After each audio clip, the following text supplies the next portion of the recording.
ఇర్మియా గ్రంథము 29వ అధ్యాయము 10వ వచనము, బబులోనులో రాజ్యమునకు 70 సంవత్సరములు గతించిన తరువాతనే మిమ్మును గూర్చి నేను పలికిన శుభవార్త నెరవేర్చి ఈ స్థలమునకు మిమ్మును తిరిగి రప్పించున్నట్లు నేను మిమ్మును దర్శింతును.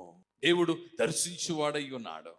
ఈరోజు ఈ మరణాత మహిమ స్వస్థశాలలో కూడి ఉన్న మీ ఎల్లరకు శుభవర్తమానం ఏమిటి అనగా, నీ పాప విషయమై నీవు చింతించి ఒకవేళ నీవు తిరిగి దేవుని యొద్దకు వచ్చినట్లయితే, దేవుని వైపు నీవు చూచినట్లయితే, దేవుని సహాయము నీవు కోరినట్లయితే, దేవుని నీవు ఆరాధించచ్చు, నీవే నా దేవుడు అని, నీవే నా రక్షకుడు అని నీవు ఒప్పుకున్నట్లయితే, దేవుడు నీతో మాట్లాడుతూ ఉన్నాడు, నేను నిన్ను దర్శిస్తాను. బైబిల్ మిషన్ వారు మనమందరము ఒకరినొకరు కలుసుకున్నప్పుడు మరణాత అని we wish each other, ఒకరినొకరు పలకరించుకుంటూ ఉన్నాము. మరణాత అని మనము పలకరించుకుంటూ ఉన్నాము. మరణాత అనగా ఏమిటి?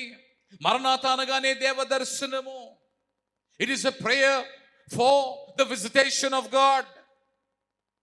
దేవుని యొక్క దర్శనము కొరకైన ప్రార్థన. It is a proclamation about the visitation of God. దేవుని దర్శనము కొరకైన ప్రకటన. మరణాత అనగా ఒక ప్రకటన. యేసు ప్రభు వచ్చుచూ ఉన్నాడు. యేసు ప్రభు వచ్చి దర్శించు ఉన్నాడు. అందుకనే మీ అందరినీ చూచి నేను మరణాత అని చెప్పినప్పుడు దాని అర్థం ఏమిటి అంటే, గాడ్ ఈజ్ విజిటింగ్ యూ. దేవుడు నిన్ను దర్శించు ఉన్నాడు.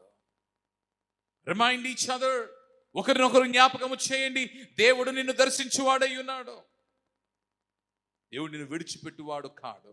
దేవుడు నిన్ను మరచువాడు కాడు. దేవుడు నిన్ను దర్శించువాడు.